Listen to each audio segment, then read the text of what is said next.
요한복음 20장 30절로 봉독해 드리겠습니다. 예수께서 제자들 앞에서 이 책에 기록되지 아니한 다른 표적도 많이 행하셨으나 오직 이것을 기록함은 너희로 예수께서 하나님의 아들 그리스도이심을 믿게 하려 함이요 또 너희로 믿고 그 이름을 힘입어 생명을 얻게 하려 함이니라. 아멘. 예수가 그리스도이심을 믿게 하고 그 이름을 힘입어 생명을 얻게 하려 한다. 예수를 그리스도로 깨닫게 해서 믿게 하고 그로 말미암아 영원한 생명을 얻게 하려는 것이 성경 기록의 목적이다. 이렇게 이해하시면 되겠습니다. 우리 기독교의 성경 말씀은 세상 그 어떤 경전과는 달리 생명에 관한 말씀입니다. 영원한 하나님의 살아있는 말씀입니다. 살아서 생명력을 발휘하는 말씀입니다. 세상의 다른 경전들은 옛 훌륭한 어른들의 그러한 훌륭한 말씀들이죠. 그래서 거기서도 숱한 좋은 교훈을 받을 수는 있습니다. 그러나 그것은 우리의 생명을 살릴 수 있는 말씀은 아닙니다. 살아계신 하나님의 주시는 그러한 말씀은 아닙니다. 그러기에 우리 성경이 가지고 있는 아주 탁월함을 이 말씀을 통해서도 확인할 수가 있습니다. 예수께서 당신이 가지고 계신 신성의 영광을 증거하기 위해서 17장부터 영광을 위한 순환을 예고하셨고 18장에서는 예고대로 순환을 당하셨고 그리고 19장에서는 영광스러운 죽음을 죽으셨습니다. 그리고 20장부터는 드디어 그 영광을 보여주시기 위해서 부활 장면이 소개되었습니다. 자, 부활을 통해서 예수는 진정 신성의 영광을 가지신 그리스도이심을 증거하셨습니다. 그러나 그 부활이라고 하는 사건이 너무나 특이하고 일반적으로는 이해할 수 없는 그러한 내용들이기에 처음에는 제자들도 믿지를 못했습니다. 눈으로 보고도 못 믿었습니다. 손가락을 넣어보고 믿는 듯 했지만 얼마 안 가서 또 그들은 디베랴 바다로 다 내려갔습니다. 그리고 보면 제대로 믿은 것이 아님을 알 수 있습니다. 그런데 예수님께서는 그들을 책망하시는 것이 아니라 오히려 그들 곁에 다정하게 다가가셔서 그들에게 처음 그들을 불렀을 때 그 모습대로 물고기를 잡게 하셨고 그리고 당신이 먹을 것을 주시고 모든 것을 다 보호해 주신다는 확신을 주셔서 저들에게 위로와 약속을 주시는 그러한 장면이 소개됩니다. 뿐만 아니라 장래에 대한 미래에 대한 약속도 해주시고 어떻게 될 것인가를 알려주시는 그러한 내용이 소개될 것입니다. 마지막으로는 어린 양들을 맡기시고 치실 것을 당부하시는 그러한 내용으로 요한복음은 마쳐집니다. 오늘 가능하면 한번 다 살펴보려고 하는데 시간이 어떻게 될지 모르겠습니다. 30절로 31절까지는 이 성경을 기록한 이유를 밝히는 장면인데요.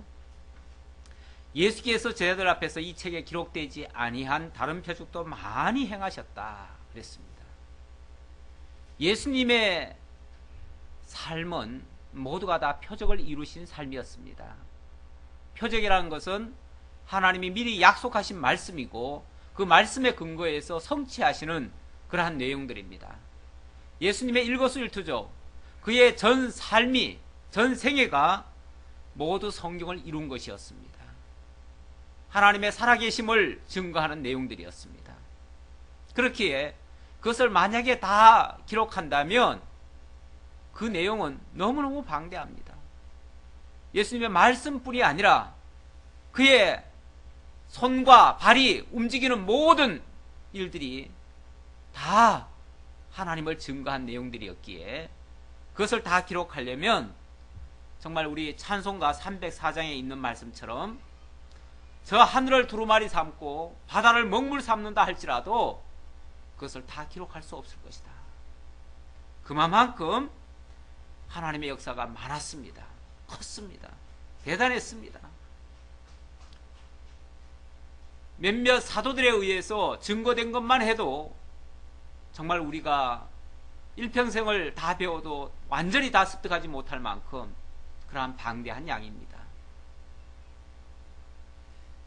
그럼에도 불구하고 하나님이 어디 계시냐, 하나님의 증거가 어디 있느냐, 이렇게 생각하시는 분들도 있지요. 표적을 하나님의 살아계심에 맞추어서 이해하지 못한다면 완전히 별개의 말씀이 되는 거죠. 이 표적은 다른 게 아닙니다. 오직 예수가 하나님의 아들 그리스도 되심을 증거하는 내용들이고, 또 그것을 믿는 자로 하여금 영원한 생명, 하나님이 예비하신 영원한 생명을 주시기 위한 그러한 목적에서 기록했습니다.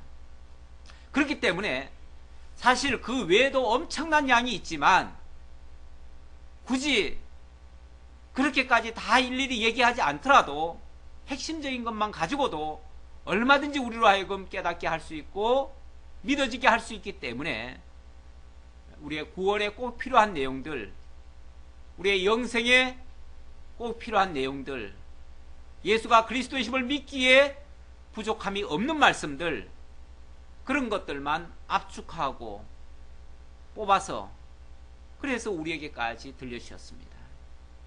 사실은 그 증거는 이 책에 기록된 말씀 그 외에도 얼마든지 더 있습니다. 얼마든지 더 증거를 대라고 하면 될 수도 있고 성경 외적인 증거도 얼마든지 있을 수 있습니다. 사실은 그 당시에 요세푸스가 기록한 그러한 역사책에도 예수에 대한 증거는 다 있습니다. 그렇기 때문에 성경 외적인 증거도 얼마든지 할 수 있지만 성경 외적인 증거를 우리는 하지 않습니다. 다만 참고로 가끔씩 언급할 뿐이죠. 왜냐하면 그 역사적 배경을 알기 위해서, 정말 예수를 그리스도로 소개하는 데 있어서 꼭 필요한 내용 외에는 우리가 잡다한 이야기들은 하지 않았습니다. 그럼에도 불구하고 예수에 대한 증거는 너무나 많습니다.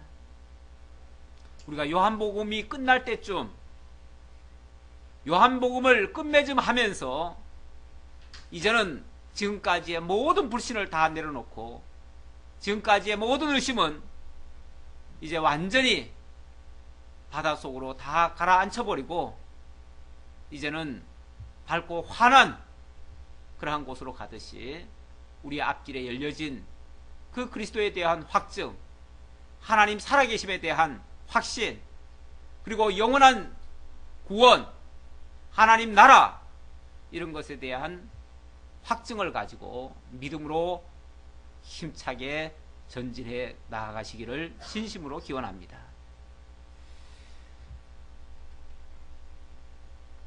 자, 이렇게 많은 표적을 행하셨으나 오직 이것을 기록하면 그 중에서도 압축하고 압축해서 요약해서 뽑아서 간추려서 오직 이것을 기록하면 너희로 예수께서 하나님의 아들 그리스도이심을 믿게 하려 함이요.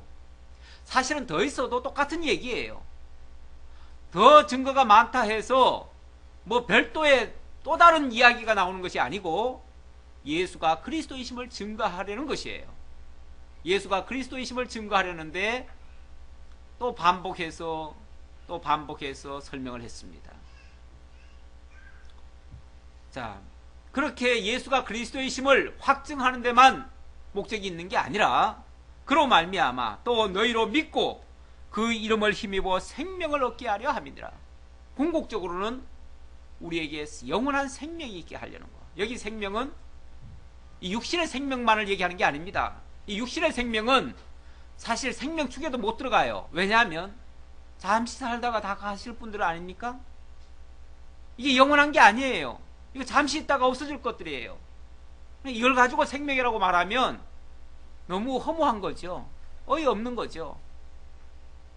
하나님께서는 이미 참 생명의 주이신 하나님께서 우리에게 당신의 그 영원한 생명을 주시기 위해서 만세전부터 예정해 놓으시고 택정해 놓으시고 우리의 갈 곳도 준비해 놓으시고 예비된 그날을 우리에게 주시기 위해서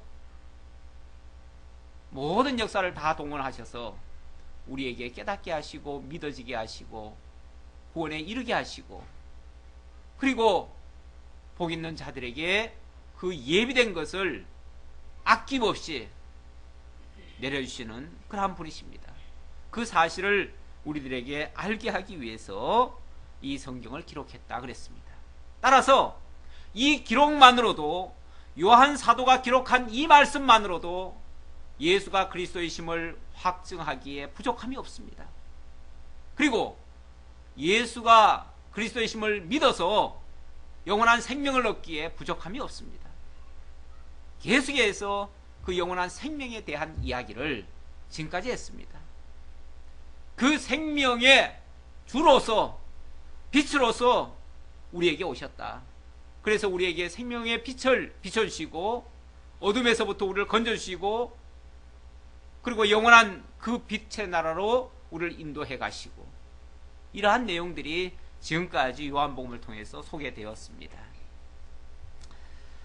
자, 21장으로 넘어갑니다. 21장에서는 그 영광의 주님, 신성을 가지신 그 영광의 주님을 부활체로서 다시 한번 확증시켜 주시는 그러한 장면입니다. 이것도 제자들이 한번 보고 또 직접 손으로 만져보기까지 했죠. 그래서 사실은 다 믿은 줄 알았습니다. 그러나 아는 건 아는 거고 지식은 지식이고 여전히 삶은 자기들의 생각대로 움직이는 것을 알 수가 있습니다. 그래서 예수가 살았음에도 예수가 부활해서 자기들 곁에 왔음에도 불구하고 잠시 후에 예수님의 모습이 보이지 않으니까 그들은 자 이제부터 어떻게 살까? 이제는 우리가 벌어먹고 살아야지. 그리고는 디베라 바다로 갑니다. 디베라 바다는 다른 말로는 결국 갈릴리 바다예요. 그 말이 다른 말로 그냥 디베라 호수다 이렇게도 또 얘기를 합니다. 본문에서는 디베라 호수라고 얘기를 하는데 결국은 갈릴리 바다의 한 줄기입니다. 그 후에 예수께서 디베라 호수에서 또 제자들에게 자기를 나타내셨으니 나타내신 일은 이러하니라.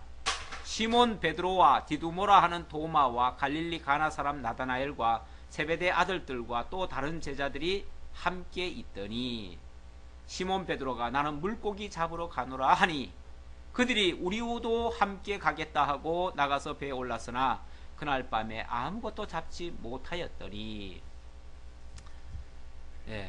어디든지 베드로가 앞장서네요. 좋은 일에도 앞장서고 별로 믿음 없는 행동에도 앞장서고 물고기 잡으러 가자 하는데도 베드로가 앞장서고 자, 베드로가 물고기 잡으러 가겠다. 그리고 나중에 예수님이 그곳에 오시죠. 오시는데 사실 이것도 예수님의 미리 예고된 말씀을 이룬 거죠. 예수님 뭐라고 그랬습니까? 내가 십자가에 못 박혀 죽고 3일 만에 부활하고 너희들보다 먼저 갈릴리에 가 있을 거다. 이렇게 말씀하셨어요.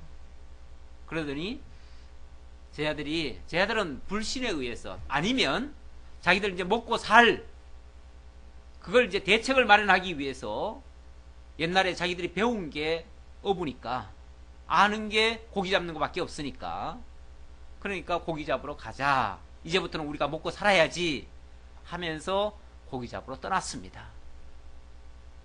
그런데 옛날 그 실력만 믿고 그래봤자 3년밖에 안 지났는데 그런데 그 실력만 믿고 자기들의 모든 기술을 총동원해가지고 물고기를 잡았어요.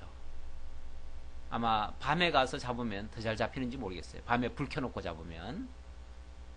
그렇게 해서 자기들의 기술을 총동원해서 물고기를 잡았는데 밤새도록 수고를 했는데 한 마리도 못 잡았어요. 이런 일이 있을 수 없거든요. 그런데 그런 일이 발생했어요.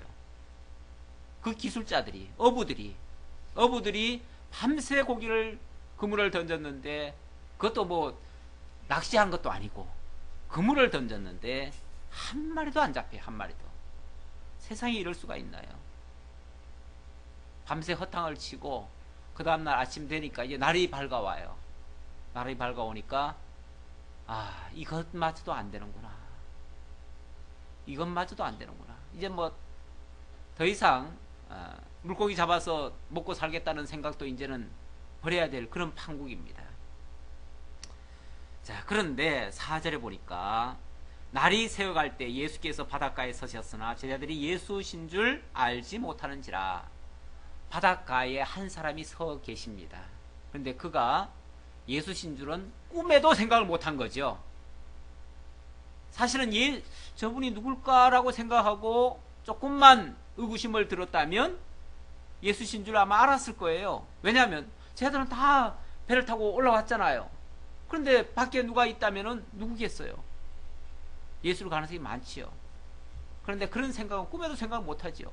자기들은 지금 멀리 바닷가까지 나와가지고 물고기를 잡고 있는데 거기에 예수님이 오셨으리라는 것은 상상도 못했겠죠. 자, 그래서 아마 어떤 사람이 서 있는가 보다 그렇게 생각했겠죠.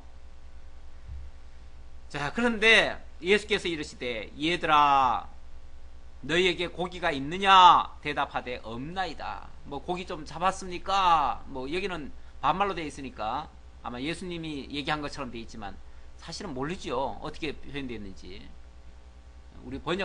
우리나라만 이렇게 존대어가 있지요. 저 외국 가면 존대어가 없습니다. 중국도 가니까 존대어가 없어요. 존대어가 없어가지고 그런 어떤 경어 같은 게 전혀 사용을 안 한다고 그래요. 뭐 영어권도 그렇잖아요. 근데 이제 우리 번역할 때는 얘들아 이렇게 번역을 했죠. 얘들아. 그러니까 꼭 예수님이 제자들한테 얘기하는 것처럼. 그리고 제자들도 이렇게 말하면 당연히 예수님인 줄 알죠. 그런데 몰랐잖아요. 그런 거 보면 우리 번역상 이렇게 번역한 거지 실제로는 몰라요. 누군지를. 경어가 아니기 때문에. 자, 그랬더니 이르시되 그물을 배 오른편에 던지라. 그리하면 잡으리라 하시니 이에 던졌더니 물고기가 많아 그물을 들 수 없더라. 자, 배 오른편에 던지라. 그러면은 잡으리라 그랬어요.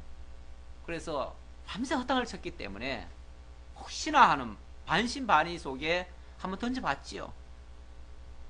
던졌더니 이게 웬일입니까? 조금 전까지 한 마리도 못 잡았는데 갑자기 그물에 그냥 고기가 너무 많이 들어와가지고 그물을 들 수가 없는 거예요. 무거워가지고. 그 정도로 고기가 많았습니다. 자, 7절로부터 14절까지. 자, 그제서야 뭔가 이렇게 힌트가 주어진 거 아니겠어요? 그제서야 배 오른편에 그물을 던지라. 그런데 많이 잡혔어요. 이거 어디서 많이 들어본 얘기죠? 제자들도 어디서 경험한 얘기죠? 언제 경험했죠? 자기들을 처음 부르실 때 그 장면 아닙니까? 처음에 제자들을 예수님이 부르실 때도 배 오른편에 그물 던져라. 그리고 갑자기 많이 잡혀가지고 깊은 곳으로 가서 던지라고 그랬나요? 예. 자, 그렇게 해서 너무 많아가지고 배 두 척이 막 같이 끌고 올 정도로 그렇게 많았잖아요. 처음에도 그랬어요. 그제서야 이분은 예수님이시다. 누가 제일 먼저 알았습니까? 요한이죠. 요한. 예. 사랑하시는 그 제자가, 예수께서 사랑하시는 그 제자가 알았어요. 예, 이게 요한은요 자기 이름을 안 밝혀요. 자기 이름을 안 밝히고 예수께서 사랑하시는 그 제자 이렇게 표현을 해요. 예. 근데 사실은 자기예요. 자기가 예수님 되게 사랑했대요. 그래가지고 그런 표현을 하고 있어요. 예. 그 제자가 베드로에게 이르되 주님이시라. 자기가 이제 먼저 눈치를 채고 저분은 주님이시다. 예수님이시다. 우리 부를 때도 이렇게 부르지 않았느냐. 이렇게 얘기하니까 주님이라는 말에 베드로가 또 너무 기뻐가지고, 베드로는 또 이 행동이 빠르잖아요. 행동이 빨라가지고 그 말을 듣고 베드로가 벗고 있다가 주님이란 말을 듣고 겉옷을 두른 후에 바다로 뛰어내리더라. 얼마나 급했는지 앞뒤 재지도 않고 옷은 벗었으니까 옷만 둘른 채 그냥 그대로 그냥 바다인지 육지인지도 모르고 그냥 뛰어내렸어요. 근데 내리고 보니까 바다였죠. 예, 언젠가도 그랬죠. 언젠가도 예수님이 물 위로 걸어오시는데 주님이라는 걸 알고 막 달려갔잖아요. 그런데 막 달려가다가 갑자기 하늘 보니까 바다라서 그냥 풍덩 빠졌지요. 예, 그런 적이 있었어요. 모르고 갈 때는 괜찮았는데. 예. 자, 그래서 바다로 뛰어내렸어요. 그런데 마침 이제 바깥까지 거의 다 왔기 때문에 물에 빠지지는 않았는데, 물에 뭐 빠져 죽지는 않았는데, 그렇게 됐습니다. 다른 제자들은 육지에서 거리가 불과 한 50칸쯤 되므로 작은 배를 타고 물고기 든 그물을 끌고 와서, 한 50칸이면은 우리 거리로 한 25m, 25m 거리니까 그렇게 멀은 건 아니죠. 저기 뭐 아파트 끝 정도 되겠죠. 그 정도 거리니까 거기서는 이제 작은 배로 옮겨가지고 그렇게 이제 왔다는 거죠. 자, 그런데 육지에 올라 보니 숯불이 있는데 그 위에 생선이 놓였고 떡도 있더라. 이 생선은 어디서 나온 생선이죠? 지금 방금 잡은 건가요? 아니죠? 이미 예수님께서 어디서 잡았는지 예수님께서 다 생선을 준비해 놨어요. 그리고 떡까지 다 준비해 놨어요. 아예 아침 식사 준비를 다 해놨어요. 예수님이 다 해놓고 얘들아 와서 먹으라는 거죠. 그러니까 설령 제자들이 아무것도 못 잡았다 할지라도 먹을 걱정이 있어요, 없어요? 걱정이 없죠? 다 준비해 놨잖아요, 벌써. 예수님께서 뭐라고 그랬어요? 무엇을 먹을까, 무엇을 마실까 염려하지 말라. 너희는 그의 나라와 그의 의를 구하라. 그리하면 이 모든 것을 너에게 더하시리라. 주님께서 책임져 주시겠다고 말씀을 하셨었는데, 저들이 설령 안 잡았어도, 물고기 잡으러 안 왔어도 예수님은 먹을 걸 준비해 놨을 거예요. 벌써 준비해 놨잖아요. 준비해 놨는데 그들이 못 믿고 그냥 나온 거죠. 나왔는데 너희들이 할 일이 물고기 잡을 일이 아니고 너희들은 그의 나라와 그의 의를 전하는 일이다. 그러면 너희 먹을 것은 내가 책임져 주마. 이런 암시죠. 이런 모습이죠. 그렇죠? 제자들에게. 너희가 왜 그렇게 준비하느냐. 뭐 그렇다고 지금 책망한 얘기는 아니에요. 책망한 건 아니지만 저들이 깨닫는 거죠. 아, 예수님이 이렇게 다 준비해 놓았는데 우리가 쓸데없이 걱정했구나. 뭘 먹고 살까 걱정했구나 라는 것을 뉘우치겠죠. 그걸 이제 예수님께서는 보여주느라고 이렇게 미리 다 준비해 놓고 보여주신 거죠. 그래 놓고 예수께서 이르시되 지금 잡은 생선을 좀 가져오라 하시니, 지금 잡은 것도 좀 가져오래요. 만약에 그거 안 가져오라 그랬으면요, 잡은 거 괜히 헛수고한 거죠. 그거 먹을 것도 아니면서. 이렇게 예수님 먹을 거 다 준비해 놓고, 그리고 예수님 거기서 계속 잡으라고 하겠어요? 이제 다른 일을 하라고 하겠죠. 그렇죠? 다른 일을 하라고 하면은 그 물고기 다 갖다 버릴 건데, 그럼 괜히 잡은 거죠. 근데 예수님께서 그 잡은 것도 가져오래요. 그랬더니 가져오려고 그걸 다 헤아렸을 거 아니에요. 가져오려고 이제 그걸 이제 다 풀어놓은 거죠. 풀어놓고 보니까 이제 헤아린 거예요. 또 계산 빠른 사람이 또 헤아렸던가 봐요. 헤아렸더니 물고기 153마리래요. 153마리. 자, 그래서 물고기를 잡은 숫자까지 헤아렸습니다. 그물을 시몬 베드로가 올라가서 그물을 육지에 끌어올리니 가득히 찬 큰 물고기가 153마리라 이같이 많으나 그물이 찢어지지 아니하였더라. 요즘 큰 배에서 생각하면 그렇게 많은 거 아니죠. 요즘 큰 배로 뭐 따지면은 뭐 어마어마하게 잡는데 거기서 153마리면 얼마 안 되죠. 그러나 옛날에 그 나무배, 그 통통배도 아니죠. 나무배죠. 그런 배에서 이 정도 잡았다는 것은 대단한 거죠. 상대적인 거죠. 자, 이렇게 많은 고기를 잡았기 때문에 이 잡은 것을 이제 예수님께 이제 보여줬겠죠. 축복이죠. 축복받았죠? 예.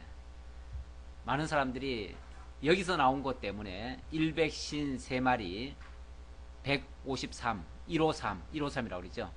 153을 축복의 숫자로 생각합니다. 그래서 153이라고 하는 간판을 많이 달아요. 153 수포도 있고 153 모나미 볼펜도 있어요. 153이라는 숫자가 축복의 상징입니다. 그런데 사실 이 153이라고 하는 것은 축복이 아니죠. 이것 때문에 제 아들은 깜짝 놀랐죠. 예수가 주시라는 것을 기억했죠. 이거는 예수가 그리스도이심을 증거하는 이것도 하나의 표적이죠. 표징이죠. 그리고 어쩌면 저들은 여기 이제 자세하게 그 얘기까지는 안 나오지만 이 사건 이후에 그 모든 것을 다 버려두고 예수님 따라서 다시 나섰을 거예요. 그렇죠? 그러니까 이것은 예수가 그리스도이심을 증거하는 표징적인 사건이지 이걸 물질적인 축복이 아니에요. 처음에 예수님께서 제자들을 부르실 때 깊은 데로 가서 그물을 던져라 해가지고 어마어마하게 많이 잡혔습니다. 그때 베드로가 뭐라고 그랬습니까? 주님 나하고 동업합시다 이게 아니고요. 주님 나를 떠나소서 나는 죄인으로소이다 이렇게 말했어요. 나는 죄인으로소이다. 아니 왜 갑자기 물고기 많이 잡게 해줬는데 왜 죄인이라고 그럽니까? 그분의 그 능력과 그분이 속속들이 모든 걸 다 아시고 하시는 그 모습이 주님만이 할 수 있는 일이거든요. 주님 앞에 자기를 비춰보니까 자기는 죄인 중에 괴수예요. 원래 빛이 없을 때는요 어둠이 어둠인 줄 모릅니다. 그런데 빛 앞에 가면 어둠이 다 드러나요. 먼지도요 빛이 없을 때는 먼지도 안 보여요. 근데 빛이 쫙 들어오면 먼지가 이렇게 다 보입니다. 빛이신 주님 앞에 자기가 죄인이라는 사실이 드러난 거예요. 그래가지고 두려워가지고 제발 주님 내게 절 떠나소서 이렇게 말했던 거예요. 막 주님 같이 있는데 좋은 게 아니고 두려운 거예요. 곧 심판할 것 같아요. 죄인을 갖다가 자기를 책망할 것 같고 죽일 것 같은 그런 생각이 드는 거죠. 그래서 그랬는데 예수님께서 뭐라 그럽니까? 나를 따르라. 그러니까 모든 것을 다 버려두고 그 많이 잡은 그 고기, 배, 심지어는 함께 그 아버지와 그 형제들도 다 있었는데 부모까지 다 내버려 두고 그리고 예수님을 따랐어요. 모든 걸 다 내려놓고 다 버려두고. 그러니까 그런 것들을 축복으로 보면 안 돼요. 우리가 예수님께서 뭘 해주시면 자꾸 그걸 축복으로만 자꾸 생각을 하는데 예수님은 당신이 그리스도이심을 보이려고 한 거지 그게 축복으로 준 게 아니에요. 성경을 자꾸만 축복 개념으로만 보기 시작하면 예수가 안 보여요. 예수가 안 보이고 그 복덩어리, 물질덩어리가 복인 것처럼 보여요. 사실은 예수 자체가 복인데 예수가 복은 맞아요. 근데 그 표적을 통해서 예수 당신이 복덩어리라는 것을 보여주고 그걸 깨닫게 하는 건데 예수께서 당신을 증거할 방편으로 쓰신 그 표적을 갖다가 복이라고 생각을 하고 그것만 추구를 하니까 주객이 전도된 거죠. 정말 중요한 거를 놓쳐버리고 덜 중요한 거, 별거 아닌 거, 부가적으로 주는 거 그런 것만 붙들고 사는 거죠. 많은 사람들이 성경을 보면서 진짜 예수를 잡아야 되는데 예수를 붙들어야 되는데 예수를 붙드는 게 아니라 예수께서 보여주신 그 껍데기만 붙들고 그게 전부인 양 그렇게 신앙생활 하시는 분들이 많아요. 이거는 성경을 대하는 태도가 잘못된 겁니다. 성경을 바라보는 시각이 잘못된 겁니다. 자, 예수께서 이르시되 와서 조반을 먹으라 하시니 그 물고기도 결국은 그 물고기 가져오라고 한 거는 물고기 먹겠다는 게 아니라 예수님이 먹거리는 예수님이 이미 다 준비해 놨어요. 다 준비해 놨는데 그걸 가져오라고 한 거는 그걸 통해서 당신이 그리스도이심을 당신이 부활의 주님이심을 보여준 사건이죠. 보여주고 더 이상 거기에 미련 두지 말고, 그렇잖아요? 더 이상 물고기 잡는 데다가 마음 뺏기지 말고 이제부터 내가 너에게 명하는 그 일을 해라.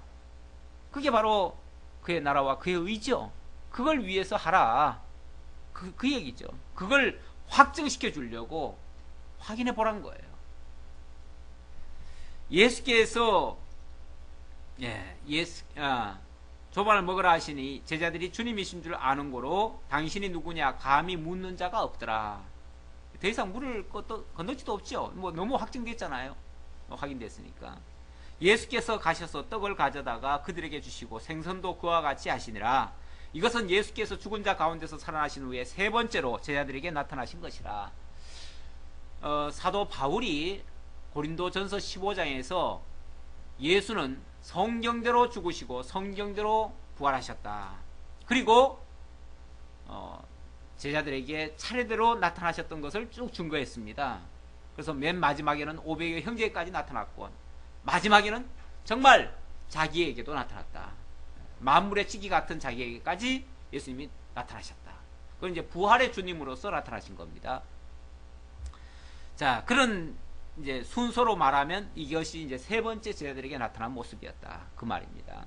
그러니까 이런 것들이 역사적 사실로서 다 증명되는 이야기다. 그렇게 이해하셔도 되겠습니다.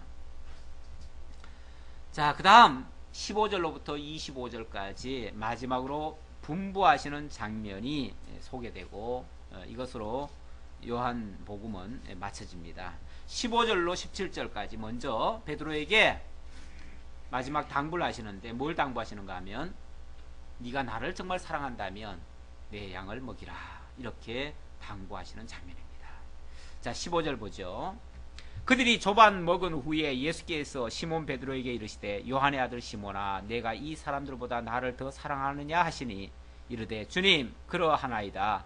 내가 주님을 사랑하는 줄 주님께서 아시나이다. 이르시되 내 어린 양을 먹이라 하시고 아침 식사를 한 후에 예수님께서 조용하게 베드로에게 묻습니다. 요한의 아들 시몬아. 요한의 아들 시몬이란 말은 어느 때 이름이죠? 계명되기 전 이름이죠. 요한의 아들 원래 시몬이었는데 하나님의 아들 베드로로 바뀐 겁니다. 그렇죠? 주님의 종 베드로로 바뀐 거예요. 육신의 요한의 아들 시몬 하면은 육신의 사람이에요. 과거 거듭나기 전 상태의 사람, 그때 사람으로 불렀어요. 뭔가 사실 여기도 어떤 의미가 있을 것 같아요. 그렇죠? 과거 옛사람처럼 이제 부르신 거예요. 불러놓고 내가 이 사람들보다 나를 더 사랑하느냐라고 물었어요. 그랬더니 이 사도가 베드로죠. 이 베드로가 자신이 없었는지 어쨌는지 이렇게 말합니다. 내가 주님을 사랑하는 줄 주님께서 아시나이다. 내가 주님을 사랑하는 줄 주님께서 아십니다. 그러니까 자기가 제가 사랑합니다 이렇게 말한 게 아니라 주님께서 아시잖아요. 이 정도로 얘기한 거죠. 주님께서 아시잖아요. 근데 여기 사랑이라는 단어가요. 이 헬라어에는 우리 단어에는 사랑이라는 단어가 다 똑같습니다. 여러 가지 의미의 사랑이 많은데 그 의미의 단어들이 전부 다 사랑이라는 말로 그냥 똑같이 번역이 됐는데요. 원래 원어로 보면 그렇지 않아요. 원어에는 이 사랑이라고 하는 단어가 한 4가지 단어로 다릅니다. 잘 아시다시피 아가페가 있고요, 스톨게가 있고, 필레오가 있고, 에로스가 있습니다. 에로스는 다 알죠. 그건 육정적인 사랑이고 남녀간의 사랑이고, 근데 세상이 말하는 건 거의 다 그 사랑 가지고 얘기하죠. 남녀간의 사랑. 사랑 빠진 노래 없잖아요. 전부 다 사랑 얘기하는데 그건 그리스도의 사랑, 하나님의 사랑하고는 거리가 먼 얘기들이에요. 세상의 사랑들은. 근데 성경에서 말할 때 그 사랑은 사실은 대부분이 하나님과 관련돼서 나타나는 사랑들은 전부 다 아가페입니다. 아가페는 그래서 신적인 사랑이라고 하고 이건 희생적인 사랑이라고 할 수 있습니다. 전적으로 다 내어주는 사랑, 그런 사랑입니다. 그 다음에 스톨게의 사랑은 이건 가족 간의 사랑이에요. 그것보다는 조금 못하지만 그래도 가족의 그 혈육의 끈끈한 정이 있잖아요. 그런 사랑. 그 다음에 필레오 사랑은 필리아라고도 하고, 이 필레오 사랑은 친구 간의 사랑입니다. 우정의 사랑이죠. 우정은 친구 간에는 사실은 모든 걸 다 허심탄회하게 다 터놓고 이렇게 친밀한 관계, 이런 모습이죠. 그런데 이제 제가 이런 말을 왜 이렇게 미리 말씀을 드리냐면, 이 본문에 보면 이 사랑이라는 단어가 몇 번 나오는데 이게 다 똑같질 않아요. 똑같으면 내가 굳이 뭐 말할 거 없지요. 그런데 똑같지 않기 때문에 제가 이 설명을 드리는 거예요. 근데 첫 번째 한 말은 이게 바로 아가페입니다. 예수님이 제자 보고 물은 거예요. 베드로야, 네가 나를 이렇게 사랑할 수 있느냐? 신적 사랑을 할 수 있느냐? 이렇게 물은 거예요. 아니, 하나님이 하실 수 있는 사랑을 네가 할 수 있느냐라고 지금 물은 거예요. 그 말은 바꾸어 말하면 너가 날 위해서 죽어줄 수 있느냐, 이런 말일 수도 있어요. 그렇죠? 지금 신적 사랑은 결국 그리스도가 우리들을 위해서 죽어주셨잖아요. 죽어주시기까지 사랑한 것이 결국 아가페 사랑인데, 그 사랑을 너도 할 수 있느냐라고 지금 물었어요. 우리가 보통 애기들이 엄마 사랑해, 아빠 사랑해, 뭐 이런 말 하잖아요. 부모들도 뭐 흔하게 그냥 애들 사랑한다, 뭐 이렇게 얘기하잖아요. 그럴 때 그 사랑은 목숨까지 내놓고 사랑합니까? 애들이 목숨까지 내놓습니까? 그렇게 하지 않아요. 좋을 때는요, 엄마 사랑해, 아빠 사랑해 하다가도 조금만 뭘 하나 안 들어줘 봐요. 금방 밉다고 그냥 돌변하죠. 그게 무슨 사랑입니까? 그건 사랑이 아니고 지가 좋아한다는 거죠. 그렇죠? 좋아하는 걸 사랑이라고 착각하는 경우가 많아요. 세상에서 대부분 보면은 자기 유리한 대로 좋아하면서 사랑이라고 착각을 해요. 그건 사랑이 아니에요. 그건 사랑이라고 말한다면 그건 에로스 사랑 정도밖에 안 돼요. 그렇죠? 에로스 사랑은 자기 막 육적 사랑이고, 어떻게 보면은 자기 쾌락적 사랑이고 유익적 사랑이니까, 이기적 사랑이죠. 이기적 사랑. 그런 사랑이니까 굳이 사랑이라고 말한다면 그건 이기적, 그야말로 에로스적인 사랑밖에 안 돼요. 그런데 이 아가페 사랑을 네가 할 수 있느냐라고 물으니까 좀 당황스럽죠. 그래서 자신있게 말을, 예, 사랑합니다가 아니라, 주님께서 아시잖아요. 내가 사랑하는 줄을 주님께서 아시잖아요. 이 정도로 이제 얘기를 했어요. 그랬더니 예수님께서 내 어린 양을 먹이라, 이렇게 말씀하셨습니다. 어린 양을 먹이래요. 이 말은 결국 네가 정말 그런 희생적인 사랑을 할 수 있다면 내 어린 양을 먹일 수 있다, 그 얘기죠. 그렇죠? 어린 양을 먹이는 것, 이게 누구의 양입니까? 내 어린 양이라고 했으니까 주님의 양이죠. 주님의 어린 양, 그것도 주님의 어린 양, 어린 양에게 먹이라는 거예요. 이 먹인다는 거는 뭐 영양분을 이렇게 갖다가 먹이는 거죠. 마치 젖을 먹이듯이, 아니면 그렇게 어린 양이라고 했으니까 마치 젖을 먹이듯이 그렇게 하라는 거죠. 자, 그런데 또 물어봐요. 한 번만 물어보시면 좋은데, 또 두 번째 이르시되 요한의 아들 시몬아, 내가 나를 사랑하느냐 하시니 이르되 주님 그러하나이다. 내가 주님을 사랑하는 줄 주님께서 아시나이다. 이르시되 내 양을 치라 하시고, 두 번째도 사실은 아가페입니다. 두 번째도 아가페니까 똑같은 그런 사랑을 할 수 있느냐? 할 수 있다면 내 양을 치라 그랬습니다. 친다는 거는 조금 다르죠. 돌본다, 기른다, 이런 의미입니다. 그러니까 만약에 우리 자녀들로 말하면 부지런히 젖을 먹이는 거, 그러니까 먹거리를 주는 거, 이것이 이제 먹이는 거라면은, 치는 거는 가르치는 거죠. 학교도 보내주고 사람답게 만들어주는 거죠. 그런 일을 하라는 거죠.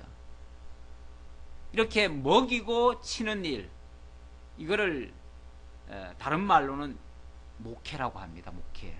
목회라는 게 사실은 먹이고 기르는 일입니다.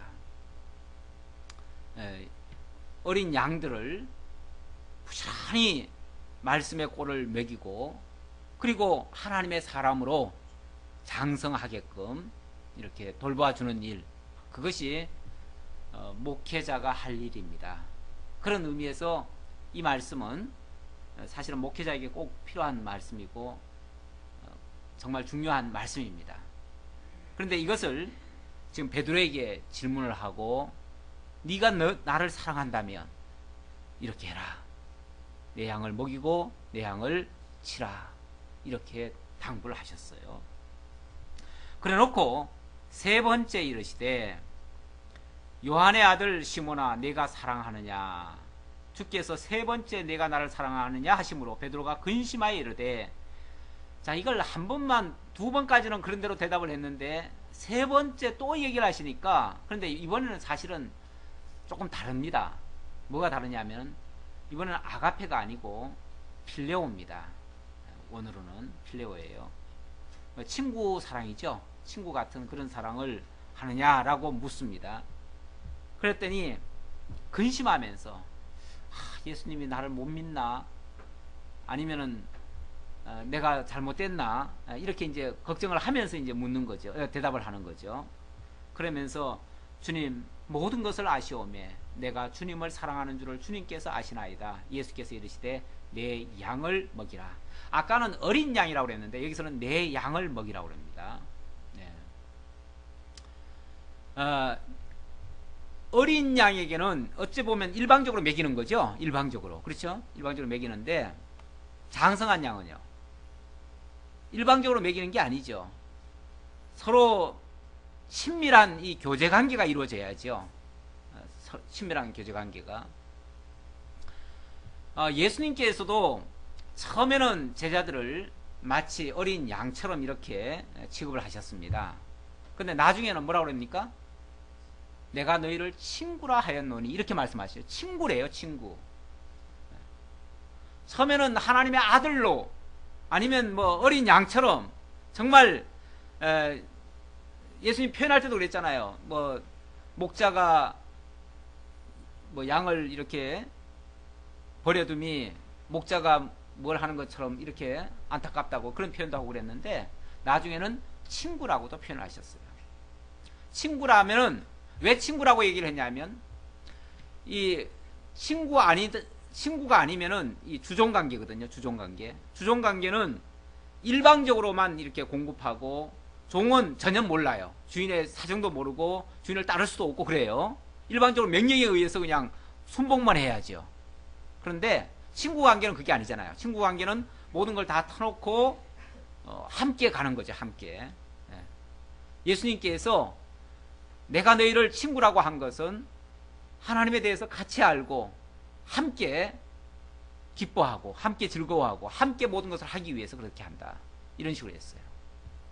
이 목회라고 하는 것도 어린 성도들한테는 우리가 기르고 먹이고 이제 이렇게만 이제 하겠지만은, 사실은 장성하고 나면 친구 같은 관계죠. 함께 그냥 같이 공유하는 관계죠. 일방적으로 이렇게 뭐 무슨 뭐 마치 세뇌시키듯이 일방적으로 내게 배워라, 무조건 나만 따르라, 이게 아니고 함께 친구처럼 가는 거죠. 그래서 사실 우리가 이 교회를 이렇게 운영하면서 교회를 마치 목회자가 마음대로 이렇게 다 끌고 가는 줄로 아는데, 그게 아니죠. 교회도 사실은 목회자와 어렸을 때는 다 물론 일방적으로 가르쳐야 되겠죠. 그러나 어느 정도 깨닫고 나면 그 다음부터는 함께 친구처럼 같이 가는 겁니다. 같이.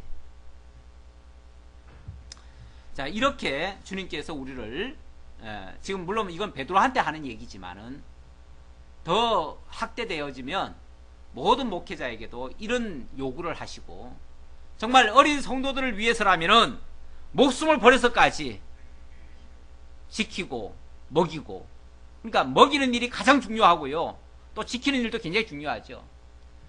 이런 것이 이제 구약 시대에 보면은 다윗이 어린 양을 이렇게 키웠는데, 어린 양 키울 때 사자가 와서 막 삼키려 하면 어떻게 합니까?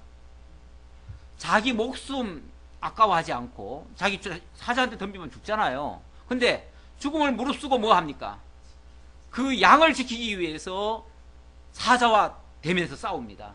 싸우고 사자의 입에 물린 양이라도 끌어내기 위해서 그 입을 벌리고 이렇게 하는 그 모습이 나옵니다. 사실 무섭지요. 그러니까 어찌 보면 이 목회라는 것이요, 악한 영들과의 싸움이기 때문에 엄청나게 사실은 많은 어려움도 있고 시련도 있습니다. 그런 싸움을 누가 싸웁니까? 목회자가 싸울 수밖에 없어요. 아니, 성도들하고 싸운다는 게 아니고 성도들하고 싸우는 게 아니에요. 그렇죠? 어린 성도들을 보호하고 어린 성도들에게 첫째는 하나님의 말씀을 양식으로 먹이기 위해서 신령한 꼴을 준비하기 위해서 열심히 싸워야 되고, 그 다음에는 그 성도들을 해치지 못하도록, 악한 자들이 삼키지 못하도록 방어하는 일에 또 그렇게 힘을 쏟아야죠. 때로는 자기 생명을 내걸고라도 해야 된다는 거죠. 그걸 지금 예수님께서 확인시킨 거예요. 너가 정말 이렇게 이런 희생을 각오하고 앞으로 해야 된다. 내 양을 먹여야 되고 내 양을 지켜야 되고, 그리고 그 양 위에 군림하지 말고, 또 이게 또 목회자들이 또 헷갈리는 게 뭐냐면요, 자기 양인 줄 알아요. 가끔 목자와 양이라는 그런 비유 때문에 목사와 성도는 목자와 양 관계라고 생각을 해요. 그래가지고 무슨 생각까지 하냐면은, 내 양은 내가 마음대로 할 수 있다. 100개 먹을 수도 있고 가죽도 좀 100개 먹고 젖도 짜먹고 뭐 이래야 된다고 막 그렇게 얘기하는 사람들이 있어요. 목회자들 중에서 그런 소리 하는 사람이 있어요. 이거 착각을 해도 아주 큰 착각이에요. 목사와 성도가 아니, 목자와 양 관계가 아니고, 하나님 주님의 양을 부탁받은 거예요. 부탁받은 거예요. 그러니까 우리는 주님의 종으로서 그 부탁을 수행하는 거예요. 수행을 하는데 어떤 자세로 할 것이냐?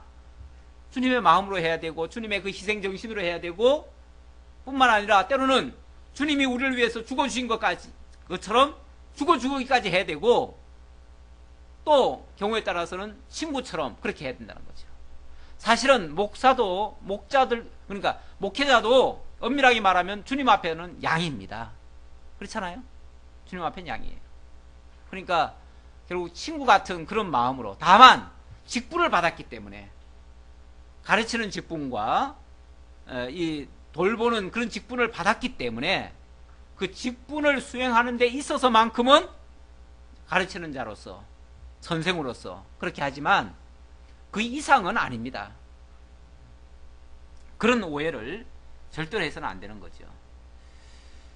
자, 이 정도면은 여러분들이 이해할 수 있다고 볼 수 있고요. 그래서 목회자가 절대 성도 위에 군림해서는 안 된다. 성도로 하여금 무조건 나만 따르라고 이렇게 해서도 안 된다. 오히려 친구처럼 다정하고 솔직하게 진실하게 하나님을 소개하고, 그래서 주님의 양임을 확인시켜주고 주님만을 따르게 하는, 어찌 보면 중매장이라고까지 했죠. 사도 바울은 자신을 가리켜서 중매장이라고 그랬습니다. 중매장이는 소개하는 자잖아요. 소개하는 자. 우리는 예수가 그리스도이심을 소개하는 자들입니다. 자, 18절입니다.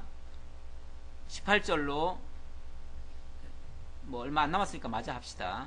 18절로 20절까지 베드로가 어떠한 죽음으로 영광 돌릴 것을 예고하시는 장면입니다. 내가 진실로 진실로 내게 이르노니 내가 젊어서는 스스로 띠띠고 원하는 곳으로 다녔거니와 늙어서는 내 팔을 벌리리니 남이 내게 띠띠우고 원하지 아니하는 곳으로 데려가리라. 이 말씀을 하심은 베드로가 어떠한 죽음으로 하나님께 영광을 돌릴 것을 가리키심이러라. 이 말씀을 하시고 베드로에게 이르시되 나를 따르라 하시니, 자 보세요. 자, 진실로 진실로 내게 이르노니, 진실로 진실로, 예수님이 요한복음에서 진실로 진실로 내게 이른다 이런 말을 굉장히 많이 하셨는데, 이거는 선언입니다. 선언. 이거는 신적 권위로서 하신 말씀이에요. 일반인들은 그렇게 말 못합니다. 못하는데 예수님만이, 원래 하나님이 나는 스스로 있는 자다라고 말할 때 그 말씀 형식이에요. 예. 아멘, 아멘. 여기 진실로, 진실로는 아멘, 아멘입니다. 그래서 사실은 아멘, 아멘으로 번역하는 게 더 맞는데 이걸 진실로, 진실로 하니까 내가 진짜, 진짜 얘기한다 이렇게 말하는 것처럼 들리죠. 애원하는 것처럼. 애원하는 말이 아니고요. 앞으로 되어질 것을 선언하는 말이에요. 이거 확증될 말이에요. 그러니까 앞으로 베드로가 이렇게 될 거다라고 말해주는 거예요. 어떻게 된다고요? 젊어서는 띠뛰고 원하는 곳으로 다녔지만 베드로가 젊어서는 예수님 만나기 전에는요. 자기 삶을 살았지요. 자기 가고 싶은 데 갔고 자기 하고 싶은 거 했지요. 조금 전까지만 해도 자기 하고 싶은 거 하려고 했잖아요. 그런데 예수님께 붙들린 이상 그때부터는 더 이상 자기의 삶을 사는 것이 아니고 늙어서는 내 팔을 벌리리니 남이 내게 띠띠우고 원하지 아니하는 곳으로 데려가리라. 자기의 삶을 사는 게 아니라 남을 위한 삶을 살게 될 것이고 남에 의해서 마지막에는 팔을 벌리게 될 것이다. 팔을 벌린다는 말이 뭐예요? 십자가에 못 박혀 죽는다는 얘기예요. 베드로도 십자가에 못 박혀 죽는다는 얘기예요. 나중에 실제로 베드로가 로마에서 근데 이거는 물론 뭐 정확한 성경의 기록이 없으니까 우리가 정확하게는 알 수 없지만 그래서 이제 전설이라고도 표현을 하는데 이건 이제 역사 속에서 이제 나오는 얘기예요. 성경에 있는 말은 아니고 베드로가 이제 붙들려 가지고 십자가에 못 박히죠. 못 박히는데 베드로가 내가 예수님처럼 십자가에 못 박히면 내가 예수 같은 분이잖아요. 그렇죠? 그러니까 나 같은 존재가 어떻게 예수님 같은 그 영광에 참여할 수 있겠느냐. 나는 그 십자가는 못 지겠고 그러면서 자기를 거꾸로 달아달라고 그랬대요. 그래가지고 뭐 거꾸로 졌다는 말이 있어요. 근데 그거는 정확하지는 않습니다. 뭐 이랬든 저랬든 자고한 십자가 진 거는 틀림없습니다. 왜냐하면 예수님의 예언이 그렇게 돼 있고 그러니까 죽은 거는 틀림없어요. 혹시 뭐 거꾸로 졌다는 말은 여기 거꾸로 졌다는 말이 있나요? 없지요? 거꾸로 졌다는 말은 베드로를 더 띄우려고 한 말 같기도 해요. 왜냐하면 가톨릭에서는 베드로를 갖다가 일대 뭐로 봅니까? 교황으로 보고 베드로를 자꾸 인간 베드로를 더 높여요. 자꾸만.